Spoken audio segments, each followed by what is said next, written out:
ये जो आप मंदिर देख रहे हैं 1034 में इसका निर्माण राजा भोज ने किया था। 5000 विद्यार्थी यहाँ पर पढ़ा करते थे।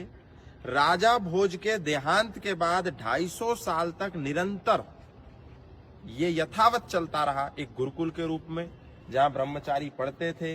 एक बहुत बड़ा परिसर जो 45 से 40 किलोमीटर के दायरे में फैला हुआ था। आज उसकी आप स्थिति देखेंगे तो बहुत गंभीर है। मैं आपको थोड़ा सा इसका दिग्दर्शन कराना चाहता हूँ कि कैसे हमारा जो भारतीय संस्कृति, जो गुरुकुल की परंपरा थी, यानी कि भारतीय धर्म, सनातन धर्म गुरुकुल की आधारशिला पर चलता था। आज बहुत सारे लोग तरह तरह की बात कहते हैं कि हर मस्जिद के नीचे मंदिर मत खोजिए, हर मस्जिद में शंकर भगवान को मत खोजिए, विष्णु जी को मत खोजिए, पर थोड़ा सा प्रत्यक्ष चीजों को हमें देखना चाहिए। यहाँ चारों तरफ आप देखेंगे ये मूर्तियां थी हमारे देवी देवताओं की, ये मूर्तियां थी और ऊपर इधर खंडित कर दी चारों तरफ से। यहाँ पर जो मूर्ति थी तोड़ दी और उसको मैं दिखाना चाहता हूँ मंदिर परिसर के अंदर कौन सा ऐसा आर्किटेक्चर है। ऊपर दिखाएंगे ये आकृति, कौन सी ऐसी मस्जिद इस देश में है जिसमें ऐसी आकृति होती है। मैं पूछना चाहता हूँ जो सेक्युलर माइंडसेट के लोग भी हैं वो भी इसका जवाब दें। और कौन सा ऐसा मंदिर है जिसमें बाद में ये अल्लाह का नाम मंदिर में कैसे प्रवेश हुआ, ये अपने आप में एक बहुत बड़ा प्रश्न है।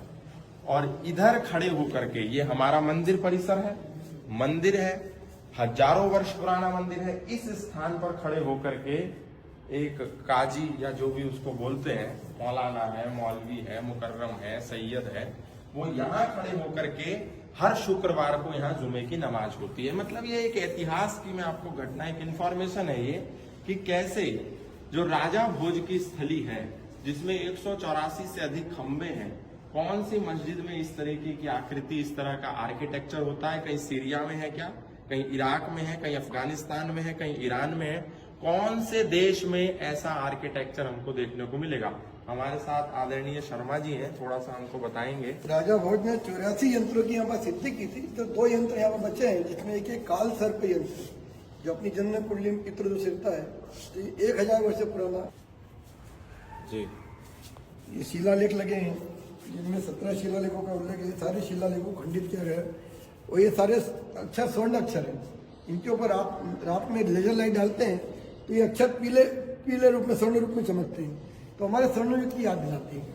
ये देखिए ऊपर मैं आपको दिखाना चाहता हूँ, कुछ लोगों ने बीच में जब उनके पास सत्ता आई तो जो हमारे खंबे थे जिसके ऊपर मंत्र लिखे हुए थे, श्लोक लिखे हुए थे, उसको कैसे प्लेन कर दिया। दिखाओ मस्जिद से प्रयोग ये पूरी इसको एक षड्यंत्र था, कैसे इसको साजिश रच करके मस्जिद में प्लेन करके परिवर्तित कर दिया जाए ताकि कोई भी प्रतिबिंब, कोई प्रतिचिन्ह यहाँ पर ना रह जाए।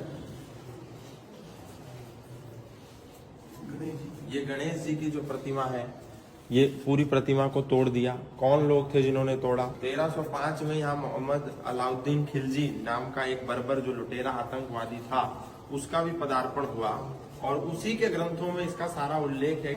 आश्चर्य की बात यह है कि इस पूरे परिसर को कब्र और मजारों ने और कब्रिस्तान ने पूर्ण रूप से घेर लिया है।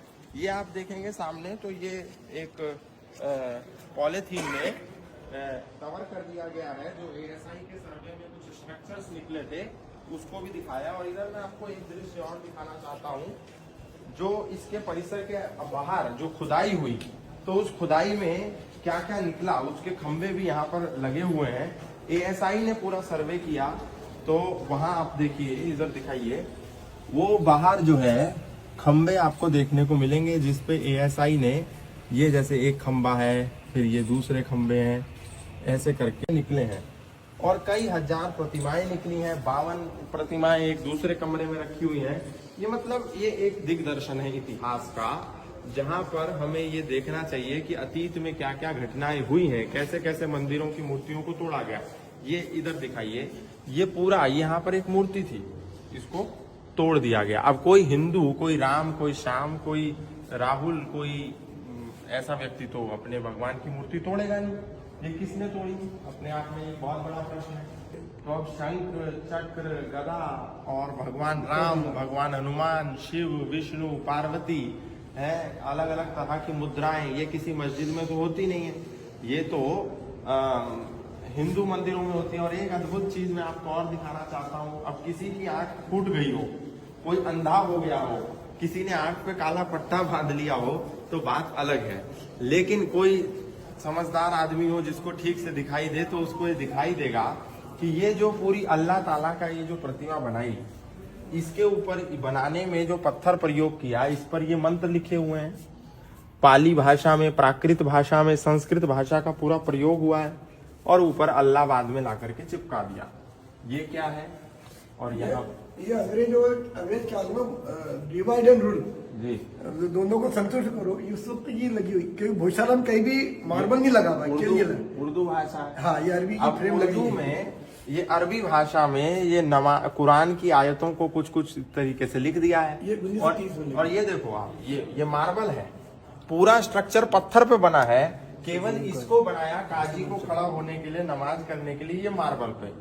अब बताइए, 2003 से पहले तो यहाँ पर हिंदू प्रवेश भी नहीं कर सकता था, तब तक केवल नमाज होती थी, नमाज ही करते थे। और आज भी भारत स्वतंत्र है, ऊपर से लेके नीचे तक सनातनी लोग बैठे हैं। प्रधानमंत्री सनातनी है, गृह मंत्री सनातनी है, रक्षा मंत्री सनातनी है, मुख्यमंत्री सनातनी है, मध्य प्रदेश के सारे सांसद सनातन के विचारधारा वाले हैं, सारे सनातनी हैं। उसके बाद भी आज भी शुक्रवार को हिंदुओं के इस इतने बड़े ऐतिहासिक परिसर में, जो कई हजार वर्ष पुराना है, सन 1034 में बना था, अब 2025 चल रहा है, 1000 साल में 1000 साल पुराना संस्थान, यहाँ पर आज भी नमाज की हो रही है। और बाहर चारों तरफ कब्र ही कब्र आपको देखने को मिलेंगी, यानी कब्रिस्तान ने पूरा का पूरा इसको हाईजैक कर लिया है। अब इस समय जब सारे ऊपर से नीचे तक सांसद, मंत्री, मुख्यमंत्री, प्रधानमंत्री, गृह मंत्री, राष्ट्रपति सारे सनातन की विचारधारा वाले हैं, उसके बाद भी अगर इसको हम रिकवर नहीं कर पाए तो फिर कब करेंगे? फिर तो आने वाले समय में यहाँ धड़ल्ले से नमाज भी चलेगी और अंदर भी कब्रिस्तान बनेगा, ये मैं समझता हूँ तय है। तो ये मैं आपको जानकारी इसलिए दे रहा हूँ ताकि आप कभी इधर आए, धार में आए, मध्य प्रदेश में आए, इंदौर के पास आए, तो केवल ओंकारेश्वर या केवल महाकाल का परिसर घूम करके और फोटो खिंचा करके ना जाएं। इतिहास के अपने ये जो तथ्य हैं, ये जो भगवा झंडा यहाँ पर होना चाहिए था, लेकिन आज हरा झंडा है। कहीं भगवा झंडा आपको दिख रहा है पूरे परिसर में? कहीं नहीं दिख रहा, लेकिन हरा झंडा दिख रहा है, उस पर अल्लाह ताला का नाम लिखा। दिखाओ जूम करके उसको। तो ये हमारे छाती पर जो ये गड़ा हुआ है, ये चीख चीख करके बता रहा है कि हिंदू को मरना है, इसको कोई भी बचा नहीं सकता है, इसका मरना तय है। ये बड़ी दुखद बात है। ये देखिए, भोजशाला एंड कमाल मौलाना मॉस्क्यू, भोजशाला एंड कमाल मौलाना मॉस्क्यू, मंदिर नहीं मॉस्क्यू लिखा है, मस्जिद है। 1 रुपए की टिकट है। हिंदू को अपने मंदिर में घुसने के लिए 1 रुपया देना पड़ेगा। ये यज्ञ कुंड है, यहाँ अखंड यज्ञ चलता था राजा भोज के समय, उसके बाद 250 साल तक चलता रहा। इसी यज्ञ कुंड के अंदर, ये जो यज्ञ कुंड है, इसी में जब अलाउद्दीन खिलजी आया तो 1000 से ज्यादा आचार्यों के सिर को काट करके इसमें बलिदान होना पड़ा। हजारों, 5000 से ज्यादा बच्चे पढ़ते थे, उनके पास 2 ही ऑप्शन थे, या तो कुरान या तलवार। मंदिर के ठीक बाहर पूरा हरा ही आपको देखने को मिलेगा। और सरकार भी देखो कितनी निकम्मी है। मैं तो बोलता हूँ सीधा है, हिंदुओं का खाते हो, हिंदू से वोट लेते हो, हिंदू के दम पे सरकार बनाते हो। हिंदुओं ने इतना बहुमत दे दिया कि 26 के 26 सांसद, पूरे देश में कहीं ऐसा नहीं हुआ कि 26 के पूरा प्रदेश ने सारे सांसद बना के भेज दिए। उसके बाद आप टिकट में लिख रहे हो, सरकारी टिकट है ना, सब 1 रुपए ले रहे हैं, 50 पैसे ले रहे हैं। हम तो एक ही जगह जा रहे हैं। 50 भी क्यों लेना चाहिए? 50 पैसे भी क्यों लेना चाहिए? आज लोकतंत्र में, हिंदू के राज में, हिंदू मंदिर में घुसने के लिए 50 पैसे भी क्यों देगा? ये अपने आप में बड़ा प्रश्न है। तो मॉस्क्यू क्यों लिखा? इस पर मोहन यादव जी को कुछ एक्शन लेना चाहिए कि भाई, फिर या तो आप ये मत कहो कि हम हिंदू हैं, फिर तो आप मुसलमान हो, क्योंकि आप मंदिर को, भोजशाला के ऐतिहासिक मंदिर को मॉस्क्यू लिख रहे हैं, फिर तो आप मुसलमान हो। तो फिर ये मत कहो कि हम हिंदू राष्ट्र बनाएंगे, हम हिंदू हैं। इसको तुरंत चेंज करना चाहिए। ये अपने आप में बड़ा गंभीर बात है, बहुत दुखद भी है। तो बाहर देख लीजिए, पूरी चारों तरफ कवर ही कवर है, मौलाना ही मौलाना बैठे हैं चारों तरफ, गोल टोपी वाले हैं। सरस्वती कूप जो है पूरा कब्जा करके कमाल खान की उस पर मजार बना दी। तो ये एक दर्द है, एक वेदना है जिसको हमें समझना चाहिए। अब यही वो परिसर है जिसमें पूरा का पूरा नमाज होती है शुक्रवार के दिन। क्या मंदिर में नमाज होनी चाहिए? क्या किसी मस्जिद में हनुमान चालीसा हो सकती है? क्या किसी मस्जिद में यज्ञ करने के लिए मंगलवार को मिलती है अनुमति?